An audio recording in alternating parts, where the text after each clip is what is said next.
Bonjour à tous et bienvenue dans cet épisode de Toast. Aujourd'hui, je suis avec une femme très spéciale qui a énormément de facettes et de cordes à son arc. Elle est attachée de presse, elle est styliste et elle est model agent.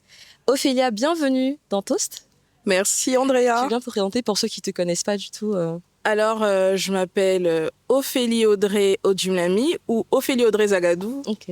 Soit le nom de ma mère, soit le nom de mon père. Dans tous les cas, il y a certains qui me connaissent sur Odjumlami ou Zagadou, mais I am Ophélia parce que justement, je m'appelle Ophélie Audrey, donc j'ai coupé les deux, c'est trop long à expliquer. Donc, je suis attachée de presse, manager de talent, stylist sometimes et aussi mover agent. Donc, je place des mannequins en agence et à l'international.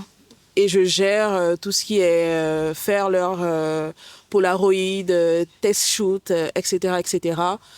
À présenter aux agences avec leur mensuration, leurs mesures. Ouais. Voilà, leurs mesures. Et voilà, on va dire ça comme ça. Merci beaucoup d'être avec nous aujourd'hui. Merci. Alors, aujourd'hui, on a du thé. Ok. On a du thé chai avec des épices. Ok. On va le faire goûter tout à l'heure. C'est très spécial. J'adore. Merci à la Villa 76 qui nous accueille aujourd'hui. Le cadre est très beau, franchement. Villa 76, vous êtes dans mon cœur. C'est trop beau chez vous. Alors, on va jouer un petit jeu pour commencer. Ok. C'est cinq petites questions. D'accord. Du coup, vu que tu es styliste, on va faire un spécial fashion. Ok. Donc, 5 questions. Une pièce mode que tu détestes. On commence fort, direct, avec... Franchement, la pièce mode que je déteste, les jeans skinny, laissez ça en 2000. Vous respirez pas dedans, que tu sois une femme ou un homme. C'est skinny, vous êtes serré dedans, vous respirez même pas. Franchement, à bannir. Mais moi, je t'avoue qu'avec les vidéos de Wisdom, là, je commence à un peu changer d'avis où je me dis, ouais, Wisdom K. Yeah, mais il respire pas dedans, tu n'es pas à l'aise. Tu n'es pas à l'aise dedans, dans un jean skinny, no. Ok. Pour moi, en tout cas, après, faites, hein. Mais moi, je dis à bannir parce que vous respirez. Vous n'êtes pas à l'aise dedans, c'est trop collé à la peau. Imagine, il fait chaud, t'es sous 31 degrés dans ton jean skinny. Vous tous, vous êtes, on dirait, macaroni sapé dans le pain. Moi, je veux pas. Tu as senti l'expression. Non, mais j'avoue, moi, je suis une baggy warrior, donc franchement, je vais pas faire ce combat-là avec toi. Moi, j'aime les tailleurs, les jeans bien coupés. Même les jeans fleurs, j'aime beaucoup. Mais quand c'est trop skinny, franchement, il fait chaud. J'avoue. Et une pièce mode que tu adores? Franchement, moi, je pense que c'est les blazers, mais cintrés, corsetés à la Mugler. Parce qu'il y a le côté architectural et il y a le côté aussi masculin, donc femme de pouvoir. Et moi, franchement, c'est comme ça je m'imagine dans ma tête. Mais si je m'imagine comme ça, c'est comme ça je veux qu'on me perçoive. Voilà. Et c'est totalement vrai. Period. Une tendance que tu penses qu'on devrait ramener? Je pense que ça commence déjà à revenir, mais les jeans capri, pour la petite histoire, les jeans capri ont été popularisés par Brigitte Bardot, qui avait porté ça, je pense en 1950. Elle avait popularisé ça, elle portait des petits jeans, c'est même pas des jeans, des pantalons capri et en motif Vichy. Et moi, je trouve que, franchement, si tu sais l'accessoiriser, c'est très beau. C'est des pantalons mi-mollets. Franchement, moi, j'aime la vibe. Avec des kitten heels ou bien des escarpins ou bien même des chaussures un peu... Moi, j'aime bien les chaussures compensées. Genre les sandales compensées. Moi, je trouve que, franchement, les capris, pépites. J'avoue, je les ai vus porter par Clairo. C'est une chanteuse pendant sa tournée pour Charme. Et j'avais jamais pensé à ça auparavant. Moi, j'adore les capris. Mais ça fait très coquette, ça fait très demure, c'est très mignon, c'est très simple et c'est toujours très beau en fait. Très beau, en fait, c'est très simple mais très chic. Ton petit top, ton petit crop top, ta petite chemise accessoirisée parce que les accessoires, c'est super important. Pour moi, c'est l'accessoire qui fait la tenue, donc c'est très important, mais magnifique. Ok. Et une tendance qui, pour toi, n'aurait jamais dû exister? pas qu'elles n'auraient jamais dû exister, mais moi, par exemple, j'aime pas les Crocs. J'aime les Crocs parce que les Crocs, je les aime si c'est porté en intérieur et à la maison. Mais les gens aiment bien sortir avec. Je comprends le côté confortable, mais pour moi, c'est pas des chaussures de sortie. C'est des chaussures d'intérieur pour être confortable. Pour moi, en tout cas, c'était créé pour le confort. Donc, tu montes dans ta voiture, tu as des Crocs, mais tu as toujours ta petite paire à côté, quoi. Je t'avoue, je me sens un peu visée parce que moi, je suis une Crocs Warrior. C'est hyper confortable. C'est très... Franchement, si tu dois marcher longtemps ou que tu n'as pas envie de trop te stresser par rapport à tes chaussures, et souvent, il fait chaud, du coup, tu es là, tes pieds sont pas très à l'aise.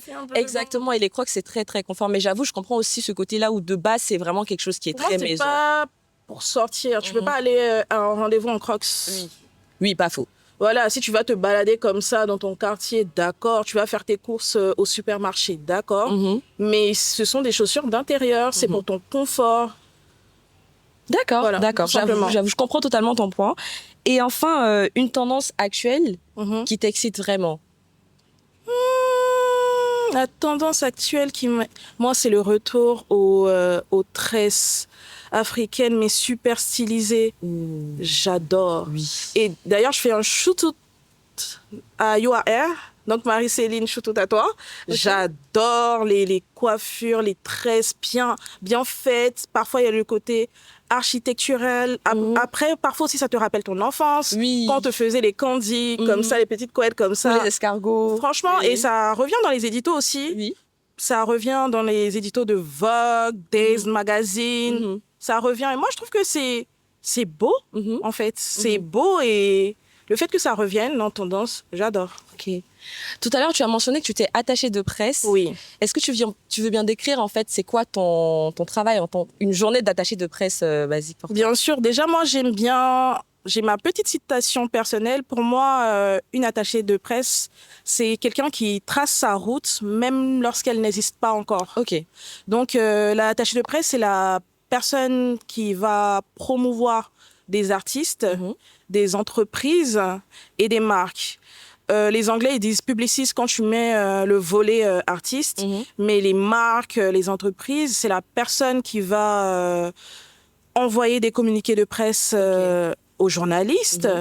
C'est la personne qui va organiser des événements aussi avec des influenceurs pour découvrir, par exemple, une nouvelle collection, un nouveau bijou, une nouvelle marque de beauté. C'est la personne même aussi qui envoie les influenceurs, par exemple, en vacances. Quand tu vois, par exemple, NYX with Rebecca Ri à Monaco, c'est l'attaché de presse qui va sélectionner des influenceurs, faire un voyage presse, et après, ils vont parler des produits via certains, par leurs canaux, leurs réseaux sociaux, et qui fait voyager aussi les journalistes pour découvrir un hôtel, une marque, etc.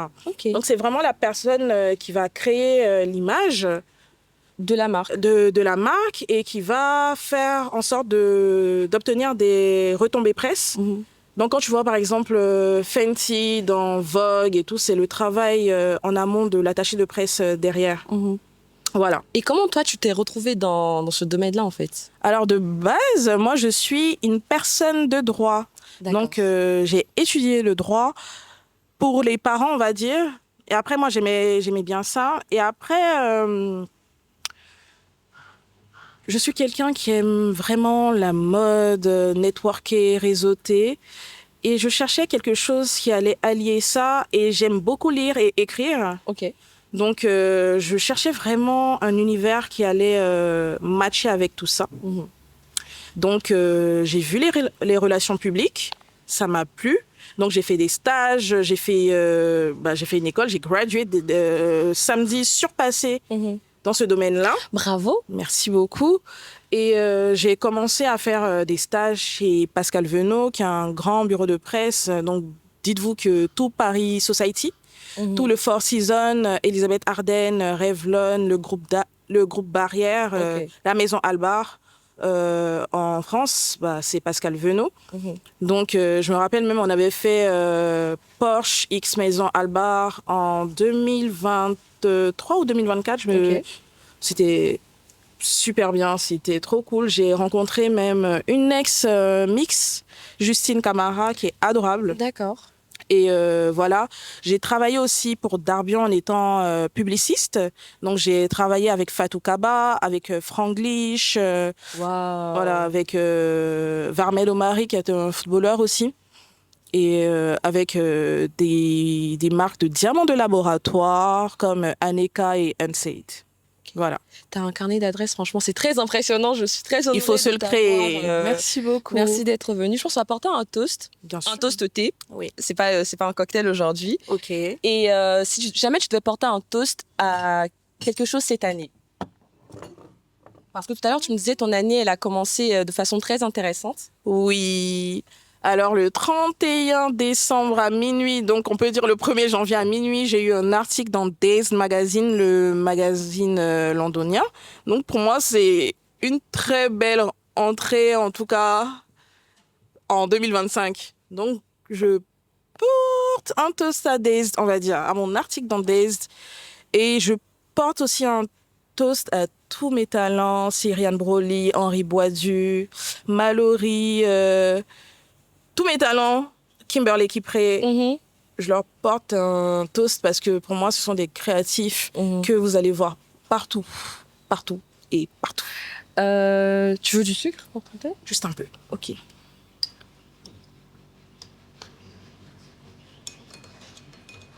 Ça va ? Yeah. Je vais essayer de prendre du thé sans sucre aujourd'hui. Ok. Je sais pas, j'ai bien envie de voir...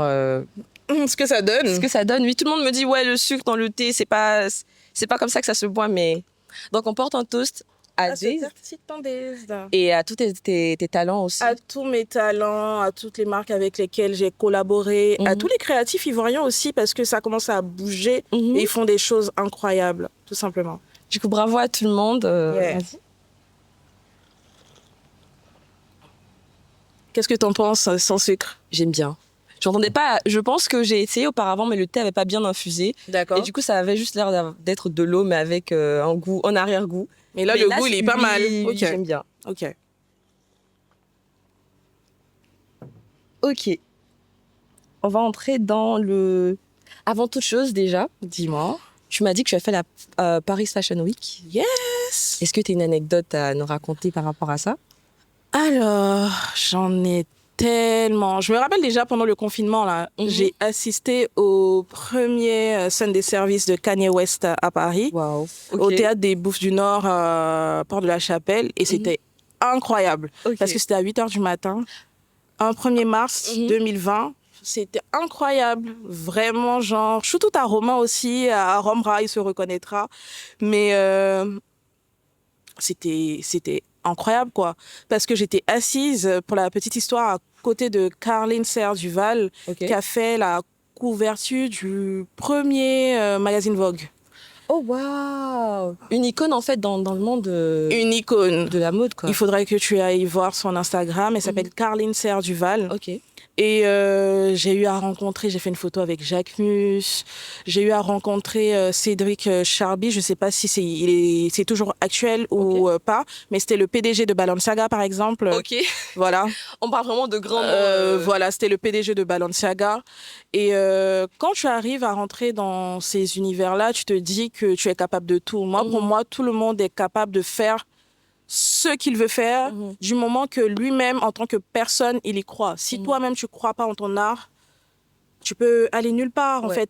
Parce que tu n'as pas besoin de te faire valider. Il faut que tu te valides toi-même et que tu prouves que tu es légitime dans ton art. Donc, voilà. Mais donc, une anecdote, du coup... Voilà, donc il y a eu ça. Et aussi, une autre anecdote... En fait, je suis manager de Henri Boisdu. Pour moi, c'est le meilleur vidéographe et photographe qui existe, voilà, sans prétention aucune. Ok. Et on a fait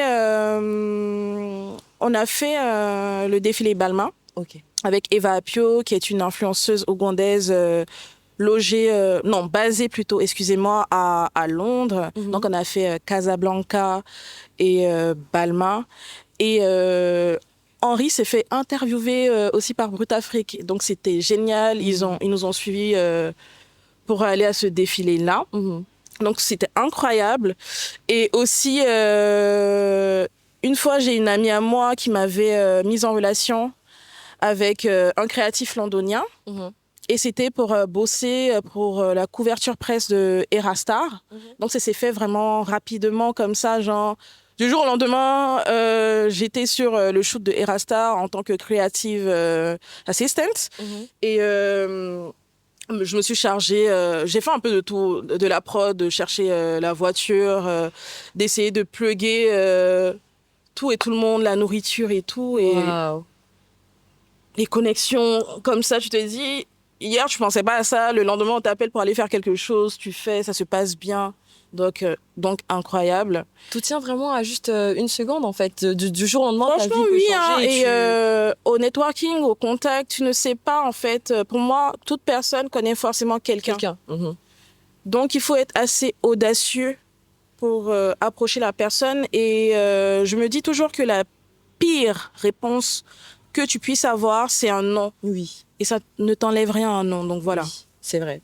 Mais est-ce que tu dirais, par exemple, que quand on veut entrer dans le monde créatif, il faut se préparer et accepter le rejet?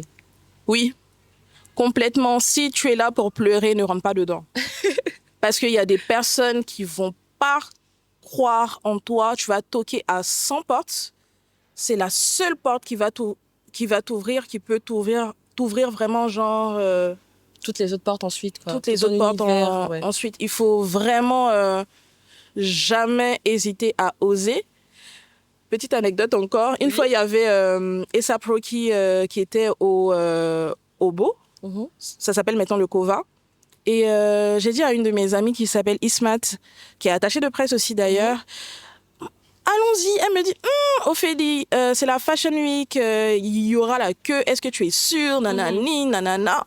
J'ai dit, ma chérie, on n'a pas pris notre Uber pour rien. Allons. Donc, on part et tout, on arrive. On fait même pas la queue. Moi, je vais directement devant le physio et tout. Je commence à péter un câble comme si, genre, je suis la fille de Naomi Campbell ou la fille d'une princesse africaine et tout. Parce que dès que je suis arrivée, il était un peu hautain. Que, oui, est-ce que tu n'as pas vu la queue et tout? J'ai dit, do you know who am I? Je commence à péter un câble. Il a vraiment cru que j'étais quelqu'un. Il nous a donné le bracelet. On est rentrés. Quand on est rentré, ma copine m'a salué comme ça. Elle dit, je sors tous les jours avec toi, t'es trop folle. Non, mais et vraiment, genre, il aurait pu me boire. Hein. Oui, mais quand tu parles d'audace, c'est vraiment ça. En fait, c'est littéralement, il faut être audacieux, il faut croire en soi. Avant même d'avoir la position, il faut vraiment croire que tu es dans cette position-là. Bien sûr. Oui. Elle m'a dit, je dépose. Je vais maintenant, je sors. Si tu me dis, allons, je vais sauf que aller. Allons-y seulement. D'accord. Alors, tu as aussi mentionné que tu es Mother Agent. Oui, donc je me charge de scouter des personnes, pour moi, qui ont une aura, qui ont un visage, qui ont une démarche particulière. Et je prends ce qu'on appelle leur pola, photoportrait de profil, 3/4 et plein pied. Je prends leur mensuration, leur origine, leur prénom, nom, âge. Et j'envoie leur profil avec ces photos-là et les mensurations à des agences. Oui. Et ensuite, quand les agences sont intéressées, on peut avoir un premier call. Parfois, on le fait via Teams. Okay. Et quand ils ne sont pas sur le territoire, par exemple, s'ils sont à Londres ou à Milan ou à New York, on fait un call. Et quand ça fonctionne, du coup, ils envoient le contrat. Moi, je me charge de le relire, relire et relire parce que, voilà, il y a plusieurs clauses, il faut relire. Et tu as le droit aussi de ne pas être d'accord avec un contrat. Donc, leur dire, par contre, là, non, c'est trop. Donc, moi, je veux plutôt que ce soit comme ça.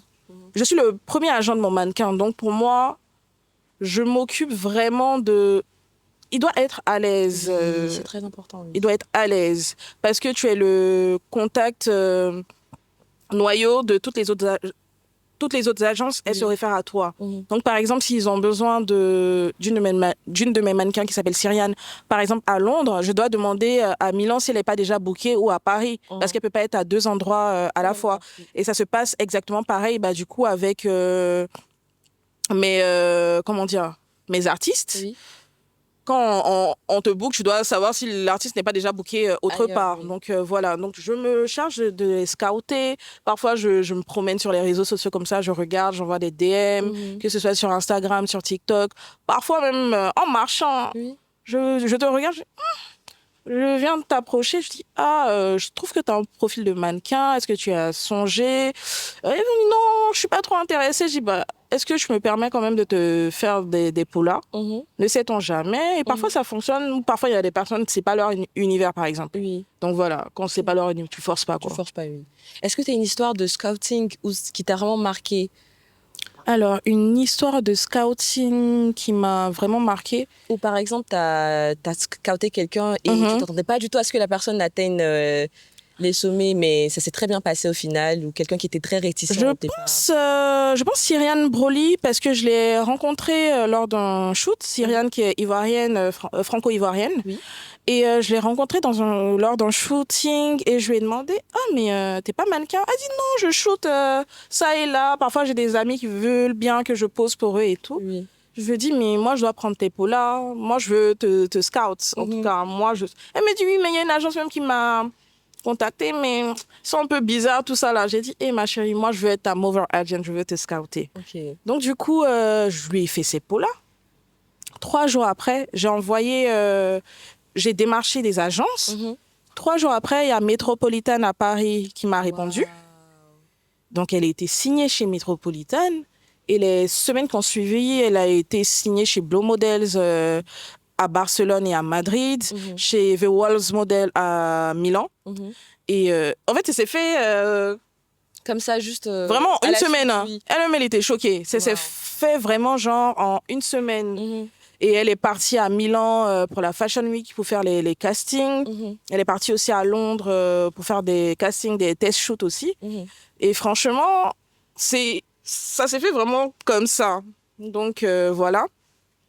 Sinon, j'ai Anta aussi qui vient d'avoir 16 ans que j'essaie de placer en agence. Anta Gay. J'ai Shiloh Abraham aussi qui est en Géorgie, que j'ai casté via les réseaux sociaux.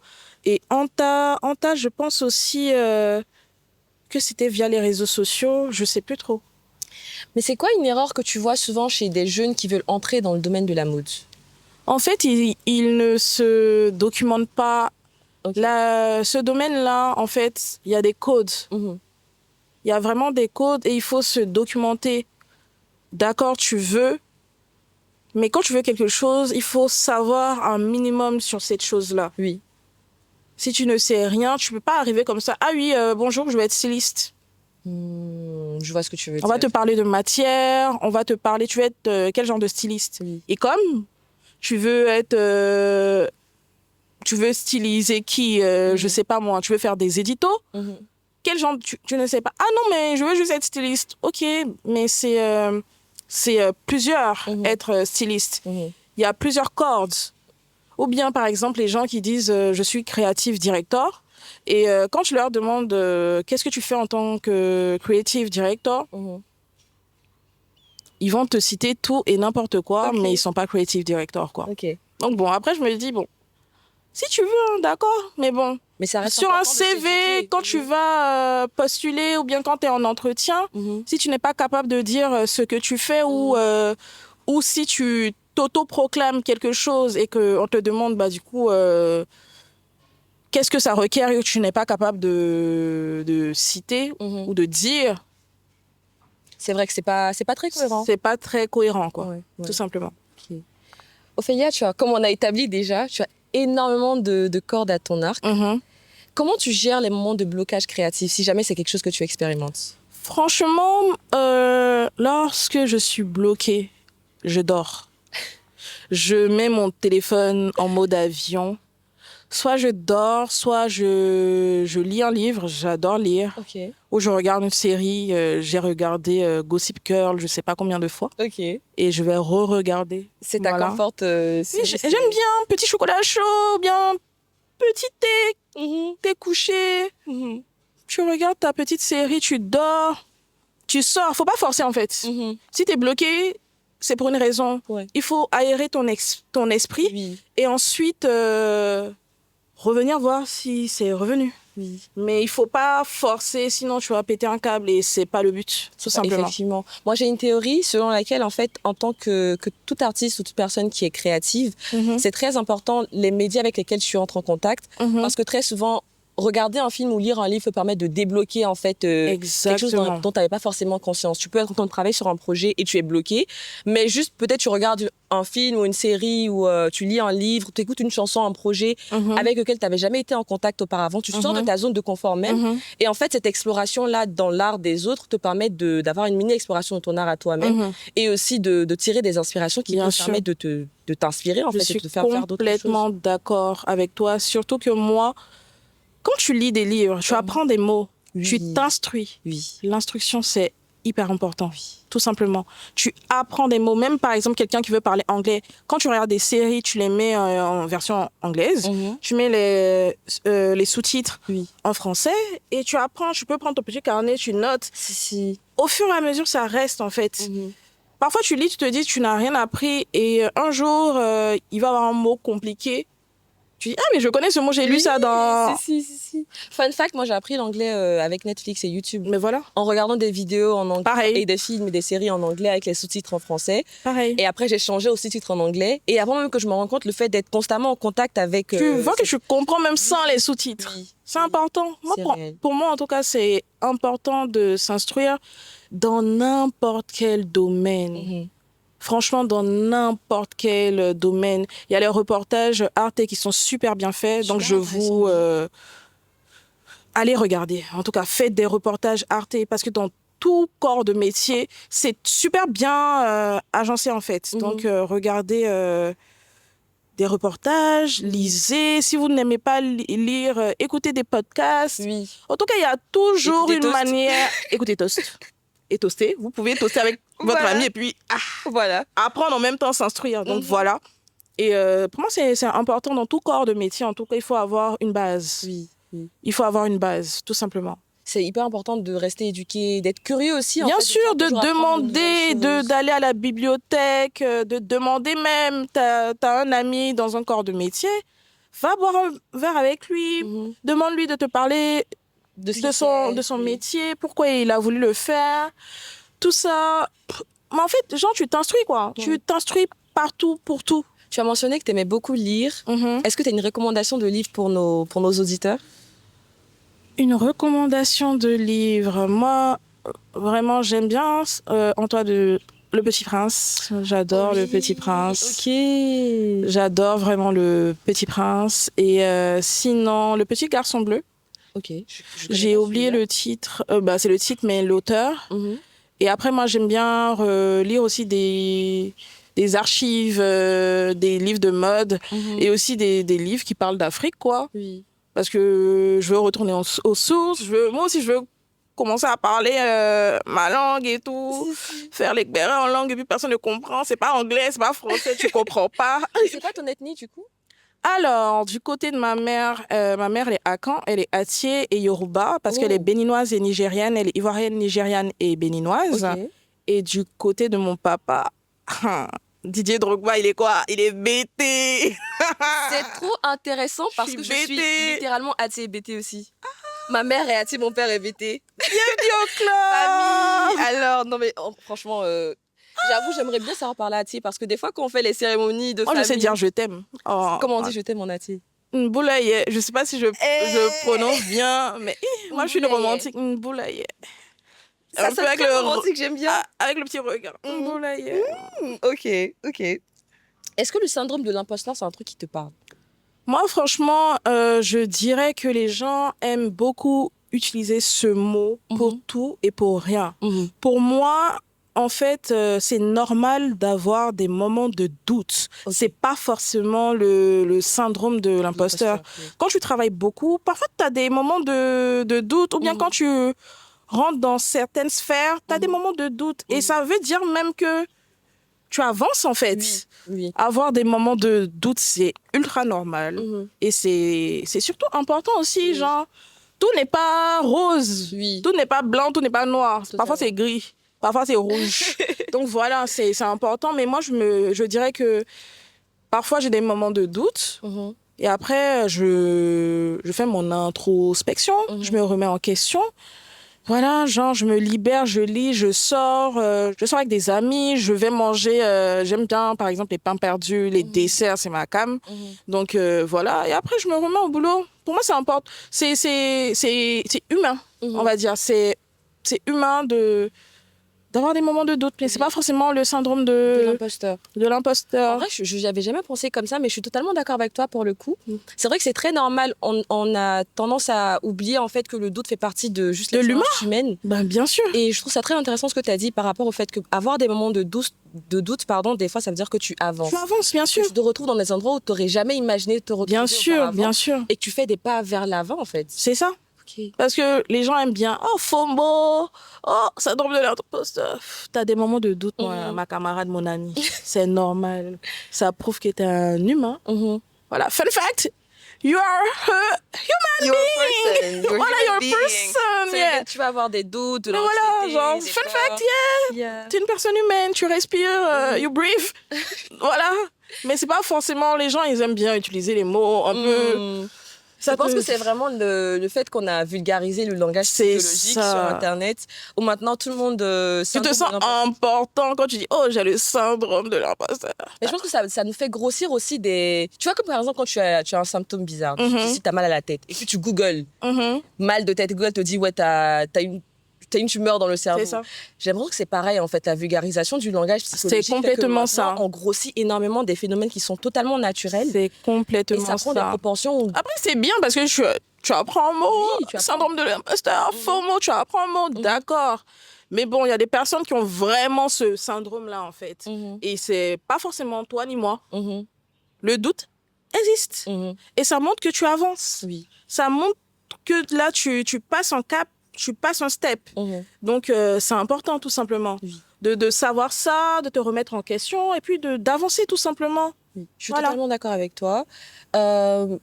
Ta carrière, elle est très intéressante parce que du coup, comme tu as dit, tu as commencé par le droit et ensuite, tu t'es vraiment retrouvée dans l'industrie créative, mais en tant qu'insider, tu as touché à tout. Tu as fait de la direction créative. Bien sûr. Tu fais tu assistes au modeling. Oui, j'assiste même mes amis. J'ai des amis qui sont stylistes full-time, par exemple, Alpha Cissé qui est styliste. Quand elle a besoin de moi, Ophélie et tout, est-ce que je peux m'assister? Si j'ai le temps, je vais l'assister. Même Henri, je suis sa manager, genre, je fais ses tarifs et tout. Quand il a besoin de moi lors d'une fashion week, quand il est booké, bien évidemment que je vais tenir sa light. Je vais le suivre, je vais tenir parce que c'est son travail là qui fait que on va le rebook en fait derrière. Donc moi, genre, je n'hésite vraiment pas à mettre la main à la pâte, quoi. Genre, je me dis pas, non, je fais pas. Non. Par exemple, quand j'ai Kimberly qui preste, je vais prendre mon téléphone, je vais la filmer, je vais faire ses backstage. Donc, vraiment, moi, je suis là pour eux. Je veux qu'ils fly. Je veux qu'on arrive à un stade où les gens vont dire « Oh, waouh !» Parce que moi, je compte créer mon bureau de presse à Abidjan. Justement, je vais te demander, parce qu'on a parlé beaucoup de ce que tu coaches, que tu manages, etc. Mais et toi-même, c'est quoi la prochaine étape pour toi? La prochaine étape pour moi, c'est, je dirais, de créer mon bureau de presse à Abidjan. Parce que je compte vraiment être entre Paris et Abidjan. Je compte pas laisser Paris, mais je compte pas aussi laisser Abidjan. Effectivement. Voilà, donc je veux vraiment créer mon bureau de presse et aussi mon agence de mannequins. Donc je veux gérer l'image de certaines marques, de certaines entreprises et aussi de talents. Voilà, parce que une image se crée. Et ça se travaille aussi. Donc, voilà, et je pense qu'en tout cas, il y a des choses à faire. Donc, on va les faire, quoi. Parce que tu peux pas... Je vois aussi beaucoup de personnes qui s'autoproclament attachées de presse à Abidjan, qui ne le sont pas. Ton micro. Qui ne le sont pas, pardon. Qui ne savent pas rédiger. Une attachée de presse aussi, elle rédige dossier de présentation, presse kit, elle calcule les médias values. Tu utilises parfois Launchmetrics ou Cision. Mais quand tu demandes, par exemple, j'ai eu cette conversation avec une personne, elle m'a dit, ah oui, moi-même, je suis ça aussi, je suis attachée de presse. Je dis, ah, tu fais quoi et tout? Non, je connecte les gens. Je dis, bah, tu peux être plug, mais tu ne es pas attaché de presse, que tu sais rédiger et tout. Elle dit, ah, moi, j'aime pas écrire. Hein. Je dis, littéralement, tu passes ta vie à écrire. Tu passes littéralement ta vie à écrire, à démarcher, que ce soit les mails, que ce soit les PDF. Tu passes ta vie à faire ça, en fait. Donc, yeah. Alors, on introduit une nouvelle rubrique dans le podcast où on pose des questions aux auditeurs, à nos abonnés. D'accord. Qui sont intéressés par le domaine créatif, mais qui ne savent pas comment s'approcher de cette industrie-là ou entrer dans l'industrie. Et du coup, moi, je voudrais savoir si tu veux répondre à certaines de ces questions-là. D'accord. Je veux répondre. Déjà, quelqu'un a demandé comment créer des opportunités quand on n'a pas de réseau dans le milieu artistique. Pour moi, tu connais toujours quelqu'un ou ta maman connaît quelqu'un. Toque aux portes. Si tu as toqué, ils n'ont pas entendu, prends ton pied, tape. Si ils n'ouvrent pas aussi, LinkedIn, DM des stylistes, je ne sais pas, le corps de métier que tu veux faire, tu vois qu'il y a une attachée de presse, envoie-lui un message. Même si elle n'a pas vu, commente, elle vient de poster, va commenter. Elle va voir. LinkedIn aussi, il y a des personnes littéralement qui se connectent avec une personne dont ils aiment le corps de métier, par exemple. Et tu envoies un petit message. Bonjour, j'aime bien ce que vous faites. Je suis basée ici. Actuellement, je suis là. Est-ce que ça vous dirait qu'on aille boire un verre? Ou bien, est-ce que je peux me permettre de vous poser quelques questions? La personne va te dire oui ou non. La pire réponse que tu puisses avoir, c'est un non. Et ça va rien t'enlever. Est-ce que tu vas dormir, te réveiller? Totalement. Voilà. Pour moi, en fait, il faut être audacieux, culotté, mais respectueux, et oser. Il faut vraiment oser toquer, envoyer des messages, envoyer des mails. Tu vois, en envoyer 1000. Peut-être c'est la seule personne qui va te répondre, qui va t'ouvrir des portes. Donc, tout simplement, oser, quoi. Même si tu pars de zéro, n'hésite pas. Ça ne va rien t'enlever. Ça va vraiment rien t'enlever, en fait. Donc, voilà. Merci beaucoup pour ce conseil. Est-ce qu'on peut encore percer sans être actif sur les réseaux sociaux aujourd'hui? On est à l'ère du digital. Donc, pour moi, c'est vraiment voir, se voir et être vu. Donc, moi, je dirais non parce que tout corps de métier maintenant, là, ils vont se mettre en avant via TikTok, via LinkedIn. LinkedIn même, c'est un réseau de rencontres même maintenant. En vrai. Instagram, TikTok, Twitter, j'aime pas dire X, donc je dis Twitter, Facebook. Il y a des lives partout. Les gens, même pour vendre une perruque, ils vont faire des lives. On est à l'ère du digital. On est à l'ère de la notoriété. Il faut profiter de ça. Et voilà. Il y a aussi le bouche à oreille. Non, je peux être mitigée par rapport à cette question parce que le bouche à oreille aussi peut faire connaître quelqu'un. S'il y a quelqu'un qui est assez installé dans son domaine, qui ne fait que parler de toi ou te recommander, je peux te faire un nom aussi via ça. Mais moi, pour moi, en tout cas, on est à l'ère du digital. Donc, je dirais 80%, 20%. Ok. Mais est-ce que tu penses que les algorithmes, ils ont tué la créativité ou ils ont juste redéfini les règles du jeu? Ils ont redéfini les règles du jeu, ils ont performé, parce que maintenant, tu sais, par exemple, quand une photo fonctionne ou quand une photo ne fonctionne pas.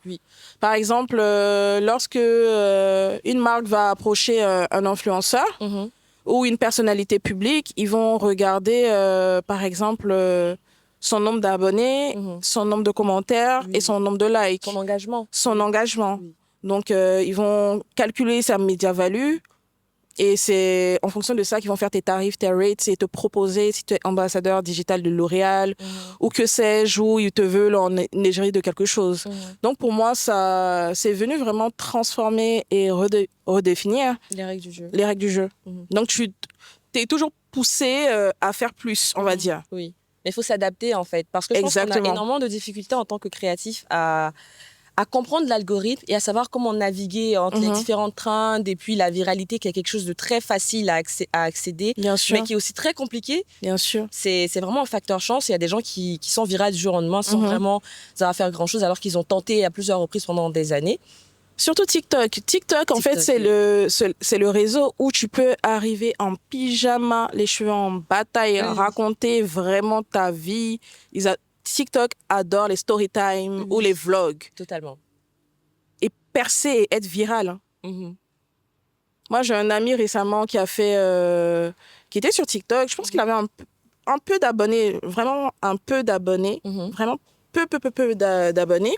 Il a mis une vidéo virale comme ça d'un artiste ivoirien qui était en voyage dans un pays africain. Il a juste mis la vidéo.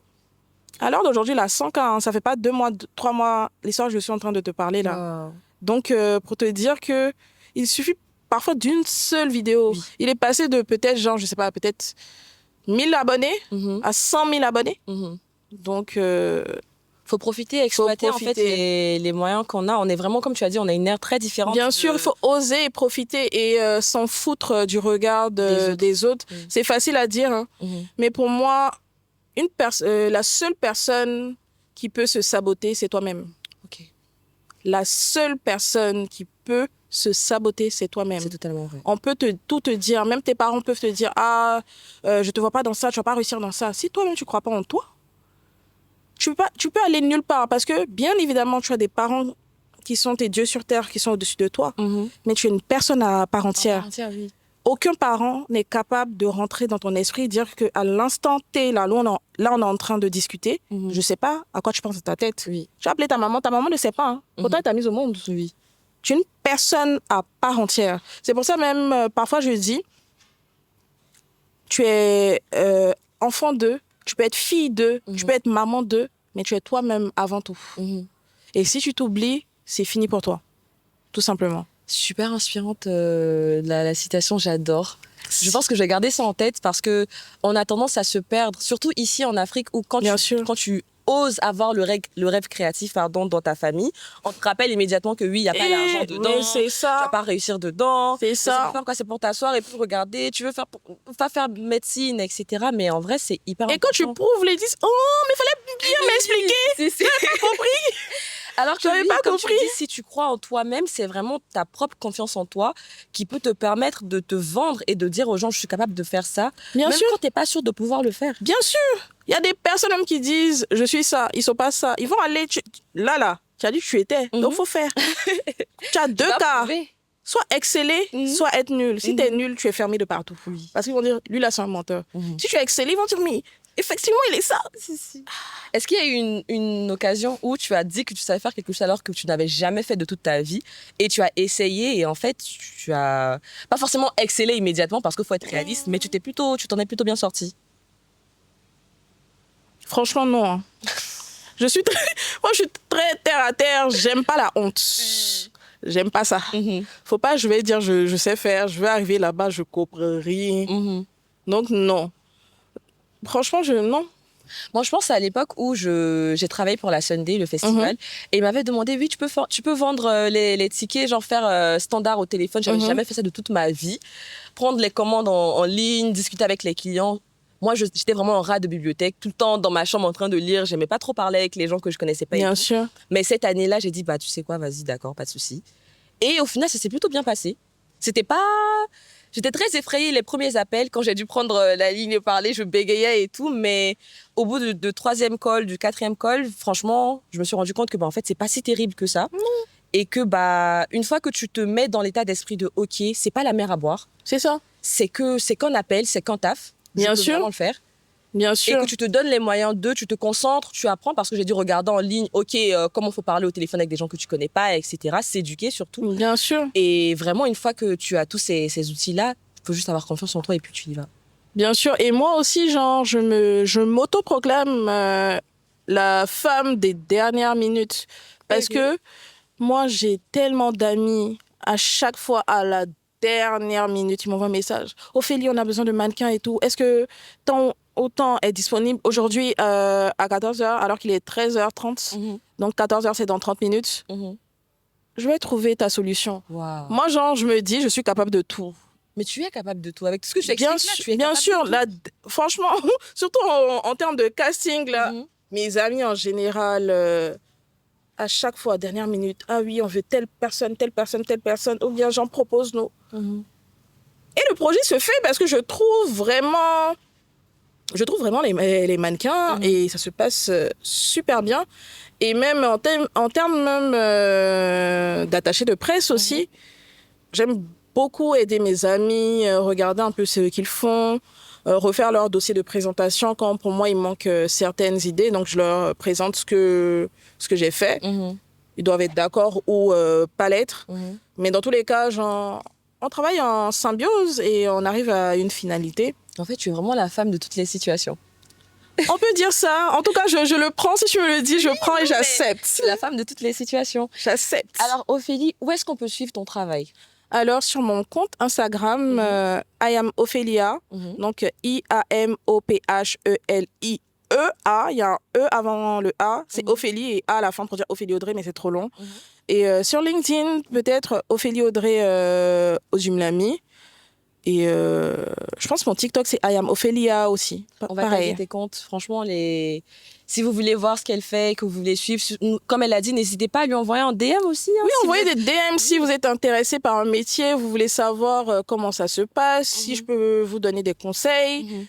Dans tous les cas, vous allez m'envoyer un message, peut-être je vais prendre un peu de temps, mais parfois je ne fais rien, donc automatiquement je vois et je réponds. Il y a plusieurs personnes qui m'ont déjà contacté pour me demander ça se passe comment quand t'es mover agent, ou bien ils veulent être scoutés, c'est quoi les règles en termes de taille. J'aide. Pour moi, ça ne t'enlève rien en fait. Genre, ça ne t'enlève littéralement rien. En fait. Ça coûte rien de demander, ça coûte rien de répondre aussi. Ça coûte rien en fait de répondre, de demander, de s'informer, de s'instruire. Tu peux t'instruire avec la dame qui vend au marché, parce qu'une dame, par exemple, qui vend des fruits et légumes, pour moi, c'est un auto-entrepreneur. Hein. En vrai. Fun fact, même récemment, genre, j'étais allée acheter mon pain brochette et il y a un jeune qui m'a approché, il m'a dit « s'il te plaît, est-ce que tu peux me payer quelque chose ?» Donc, j'ai dit « OK ». Et il voulait un paquet de Kleenex. Donc, il m'a dit, le paquet de Kleenex coûtait combien, tout ça. J'ai dit, toi, tu veux quelque chose, tu dis le prix, tout ça, ben, à feuille. Donc, je lui ai payé son paquet de Kleenex à la boutique. Et après, je lui ai demandé ce qu'il allait faire. Il allait revendre le paquet de Kleenex dans la circulation. Pour moi, c'est un entrepreneur. Parce que les 2500 qui ont payé le paquet de Kleenex, là, il va se faire peut-être 5000. Il va doubler son chiffre d'affaires. Donc, moi, les personnes comme ça, moi, je les respecte. Pour moi, c'est quand on parle de GOAT, là, ce sont ces personnes-là. Mais c'est vrai qu'on ne pense pas très souvent à eux, les dames qui vendent les chips. Mais oui, les mamans en bordure de route. Ce sont des auto-entrepreneurs. Sur le soleil, là, nous-mêmes, là, toi, t'es sûr que tu peux mettre ta bassine de fruits sur ta tête et aller te promener? Elles sont fortes et c'est des personnes respectables et à respecter. Et à respecter totalement. Franchement, moi, genre... Tous les métiers sont dignes, en fait. Tous les métiers. Et on a besoin d'elles. Il n'y a pas de saut métier. Ça n'existe pas. Il n'y a pas de saut métier. Du moment où tu arrives à subvenir à tes besoins, sois fier de toi, tout simplement. Et ce que tu es aujourd'hui ne définit pas ce que tu seras demain, tout simplement aussi. Non, mais tu as des citations, tu as des phrases remplies de sagesse. J'apprécie énormément le partage de sagesse que tu fais avec Il faut lire. Il faut lire. Les amis, lisez s'il vous plaît. Lisez s'il vous plaît. Alors, un dernier mot pour tous ceux et celles qui veulent entrer dans la mode mais qui ne se sentent pas légitimes. Pourquoi tu te sens pas légitime?